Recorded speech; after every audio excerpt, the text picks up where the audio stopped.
I'd like to open it up to questions from the floor now, if anyone has one. With the loss of over 150,000 rent-regulated apartments over the last 10 years, do we see our elected officials continuing to lose their mind because they're responding to an electorate that is suffering in terms of their relationship with housing? How can the real estate industry partner with the elected officials and tenants so that we can provide for housing that's a win-win, or will commercial real estate continue to get screwed as the years come?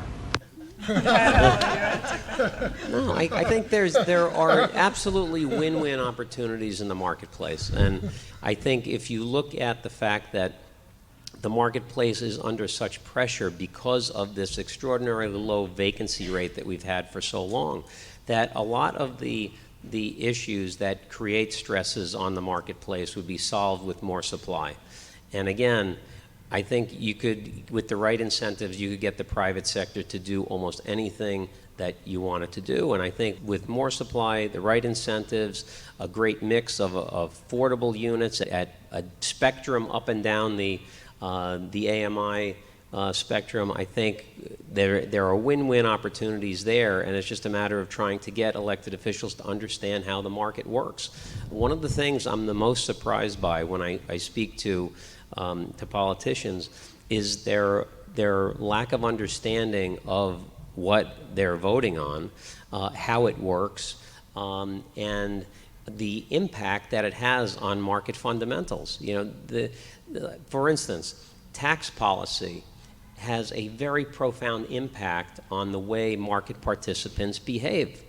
If you look over the past 35 years, the activity in the sales market has always spiked when we've had a significant change in tax policy.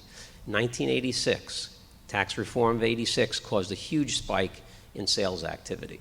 1998, when the Clinton administration dropped capital gains taxes from 28% to 20%, giant spike in sales activity.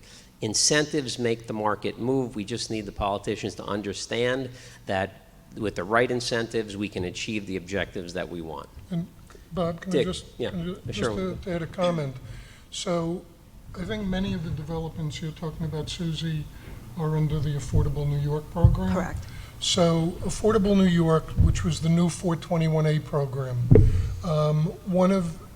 creates affordable housing, and it's a public-private partnership, government incentivizing, but one of the I was going to use the word quid pro quo, but it's not a good phrase these days. One of the carrots to developers using Affordable New York was the notion that they could deregulate apartments. When the Housing Stability Act got passed and they repealed luxury deregulation, developers were feeling you just took out the very incentive you gave us to develop these properties and develop affordable housing. That resulted in an amendment to the law making it clear that Affordable New York still survived and allowed deregulation. So just to echo what Bob says, I think it's an incentivization of development of affordable housing. When the laws were being discussed and I was meeting with politicians, and I understood the laws that they were considering amending, I said, can you show me, can you explain to me, other than locking in stabilized tenants into their apartments, where are you creating a single unit of affordable housing? Crickets, because it doesn't. So it's really the incentives that Bob talked about. Right, and I think part and parcel of that is that with this new construction, if they do adopt these different things to create the incentive for the development community, there would have to be a restriction put on these buildings such that in the future, depending on changes in city law or state law, they would not impact the fact that these units would be free market in perpetuity. In exchange for the deed restriction on not converting these buildings to condo ownership, you'd have a cap on real estate taxes, which would be indexed on a per square foot basis, and you also would eliminate the possibility that they could be controlled with some laws down the line. That would create the comfort level within the development community to produce the stock that we need.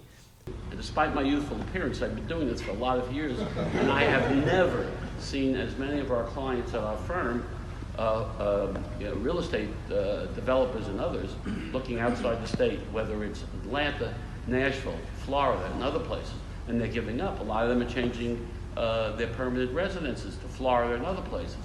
It is not a good situation, and I don't know if the industry can even be effective, and especially even converting. We brought on some additional co-op and condo lawyers to our group about a year ago in anticipation that there would be a lot of conversions going on like happened in the 80s, when then it was co-op conversions, now it would be co-op condo. But the legislation that came down makes it almost impossible to convert a rental building now into a condo or co-op. So that's eliminated another area. I mean, I don't want to sound like the voice of death here, but it doesn't sound prospectively going forward here that this is going to be a quick cure. That's, I mean, I guess my response would be, I don't think that we should all, sell our buildings at bargain basement prices and go home, right? You've been doing this a long time, and I would argue that, when we look back to the 70s when, the real estate industry stepped up to the table, prepaid its taxes, and arguably saved the city from bankruptcy, right? We've come a long way where now the real estate industry is labeled as, truly bad actors, and that's a result of a lot of, or some people in our industry who took advantage of loopholes and caused real problems, right? A lot of us get up in the morning, we run our buildings really well, we take care of our residents, but yes, we're the targets of the politicians. I don't think that those politicians are going to be in office forever. I don't think that they can run on platforms where they're putting laws in place that are destroying their buildings, their neighborhoods, their communities, right? Eventually, residents wake up and they say, you know what, I don't like tripping over a homeless person, I feel unsafe taking my child to school, etc., and they're going to want change. And I think the political flavor of the day will change. And I think we've got to look to the leadership in our industry to take a very forceful, long-term approach to it. So while you would say those groups kind of crap the bed, so to speak, I might agree that some of them did, but I think there are some who have shown lately real leadership and are looking for ways in the short term to change the legislation or put forth programs that will enable us to improve apartments, enable us to put capital into buildings. And I also think, given the price reset that you've seen, you're buying in a very different climate where you don't need the levers that we had 9 months ago to make these buildings work. And I guess I also fundamentally believe that over the long haul, New York City is a fantastic place to invest. But I think, again, look to groups like Rebney, who are taking a leadership role in this. And I think you're going to see interesting things happen over the next 6 to 12 months. Yeah, and Dick, I agree with Douglas. I think just as the real estate market is cyclical, always has been, I think political shifts are cyclical as well. I was talking to a client yesterday who was talking about what the landscape was like in the multifamily sector back in the 60s. And he said, it wasn't so much fun back then.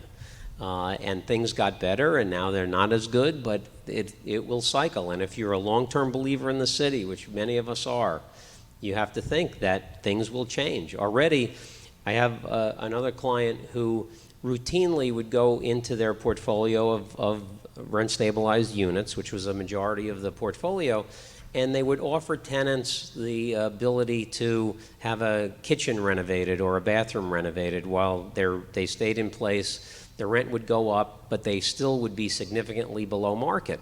And they would go to the tenant and say, hey, your kitchen is from 1982. How about I give you a brand new kitchen? Your rent's going to go from $700 to $958. Market rent is $4,000. You're still way below market, but you'll have a better living condition.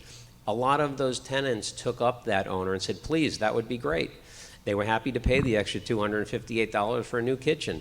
Now, those tenants are going to the owner saying, hey, remember you made me that offer for the new kitchen or the new bathroom? I'd love to do that. And the response is, yeah, sorry, I can't do that. It doesn't make any economic sense for me.